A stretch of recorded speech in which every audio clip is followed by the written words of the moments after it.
Next, we're going to look at multi-segmental flexion, the breakout for that. Typically with this breakout, your goal is to get to rolling at some point. So let's say I'm unable to touch my toes in this position. I don't get that nice sacral angle of about 70-80 degrees. Next thing I'm going to do is I'm going to check unilaterally. And so all I do for that, my feet are together, I lift the heel up on one side and I try to touch my toes and I compare side to side. Okay? Regardless of if you get a functional, non-functional, painful, non-painful pattern, you're going to check long sitting next. Which, let me just tilt the camera down. There we go. Okay.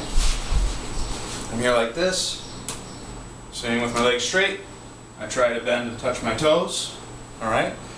If I can, again, touch my toes and achieve a sacral angle about 70-80 degrees, we would consider that an FN, and then I would go to a rolling pattern to determine the extent of the motor control dysfunction that's present.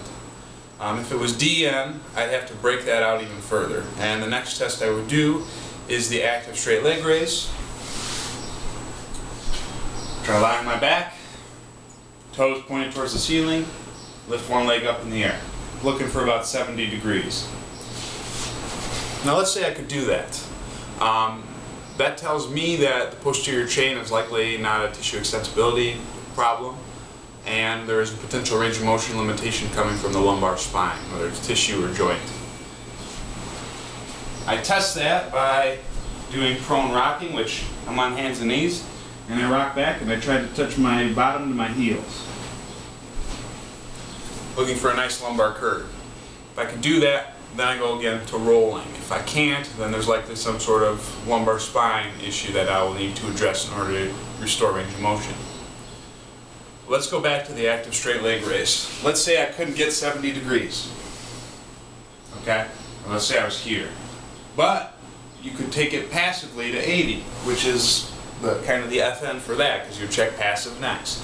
Alright, if I could do that, I again check rolling, because there's some sort of stability motor control dysfunction.